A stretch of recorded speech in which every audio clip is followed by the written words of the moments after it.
Pierre Rissian, bonjour. Merci d'être présent à l'occasion de cette énième édition du Festival des Trois Continents ce matin. C'est un plaisir.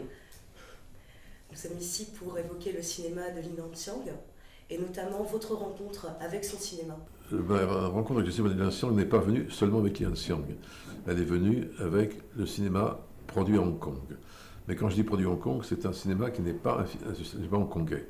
Quand je suis venu à Hong Kong en 1973, j'ignorais tout du cinéma de Hong Kong, excepté le nom de Bruce Lee. Mais comme j'étais sur place, j'ai été curieux de voir ce qui passait. Et j'ai eu la chance que cette semaine-là passaient plusieurs très bons films, dont un film de Li Nanxiang, Illicit Love, mais aussi j'ai vu des films de Sung Sun Cho, Li Xin, Wu Qingxuan ou Kam Shun, qu'on connaît le plus sur le nom de King Wu. Et donc c'était cette découverte surprenante, parce que je ne m'attendais pas du tout à une telle qualité technique, de recherche artistique, et qui m'a orienté vers le cinéma mandarin qui se pratiquait à Hong Kong. En fait, à l'époque, Hong Kong, il y avait très peu de films qui se tournaient en cantonais, il y en avait, mais pas énormément.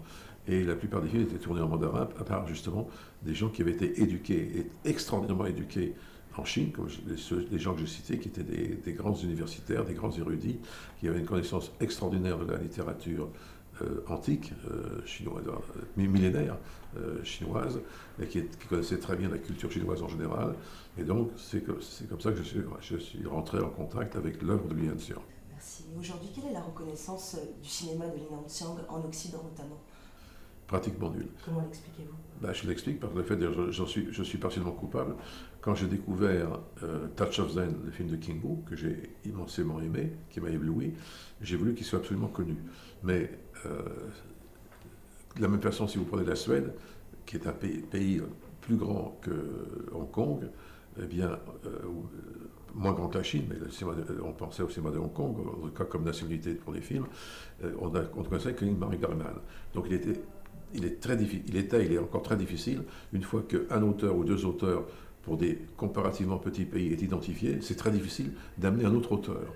Donc c'était ma stratégie pour que Touch of Zen soit reconnu, de faire l'impasse sur les autres auteurs, ce que je regrette aussi, mais voilà pourquoi. Et la plupart des gens qui manquent de curiosité, qui manquent d'audace dans la recherche, n'ont pas pensé à chercher d'autres gens que... à côté du cinéma de Li Nanxiang. Oui. Il semblerait aussi que Li Nanxiang a réalisé et produit un grand nombre de films durant sa carrière de cinéaste, et ce dans des genres qui diffèrent. Oui. Mais il garde ce goût très prononcé pour notamment la dynastie Qing. Alors, je pense que Li Nanxiang connaissait toutes les dynasties. Il avait, ça je le sais par mes amis chinois, il pouvait voir un meuble et il savait de quel siècle c'était, de quelle dynastie. Et un costume dans un musée, il savait tout de suite, ou aussi dans des ventes aux enchères de vieilleries, il voyait un costume, il savait de quelle dynastie, il avait une connaissance inouïe de la culture millénaire chinoise. Et comment passait-il d'un genre à un autre? Il me semble que... non, attendez, alors là si vous pensez au cinéma américain, vous verrez que, prenons John Ford par exemple, il n'a pas fait de film policier, encore que Gideon of Scotland Yard est relativement policier, mais les cinéastes américains, que ce soit John Ford, Howard Hawks, Raoul Walsh et beaucoup d'autres, Henry Hathaway, Harry King, passaient d'un genre à l'autre. Le grand cinéma commercial, mais j'aime pas le mot commercial, le grand cinéma public, tel que le cinéma était à l'époque un divertissement, qui ne veut pas dire que les films n'étaient que du divertissement. Le grand cinéma, les cinéastes avaient l'habilité, la capacité de passer d'un genre à l'autre. Donc Li Nanxiang était particulièrement représentatif de ça. Merci. Il semblerait aussi qu'il accorde une grande place à ses personnages féminins au sein de ses films. Il aimait beaucoup les femmes dans la vie, et je pense que ça l'a amené à penser à traiter beaucoup de personnages féminins, notamment, vous voyez, pour moi, le plus grand film qu'il ait fait, c'est Impératrice Wu, qui malheureusement n'est pas là, j'espère qu'un jour il le sera. Eh bien, c'est un personnage, c'est pratiquement une tragédie shakespearienne, avec un personnage féminin d'une très grande complexité, entre autres. Pourquoi ce film ne peut pas Pardon trouver aujourd'hui? Alors, il faut demander à notre ami Jérôme Baron. C'est pas forcément ce film-là.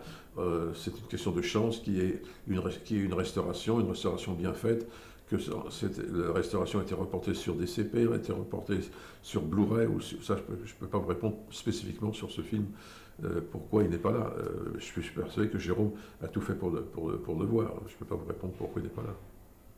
Mais malheureusement, il n'y a pas que pour Lian Xiang et pour ce film, il y a beaucoup de films que l'on ne voit pas, parce qu'effectivement le matériel n'est pas accessible. Je vous remercie pour cet entretien. Bonne chance à la rétrospective Lian Xiang ici. Oui.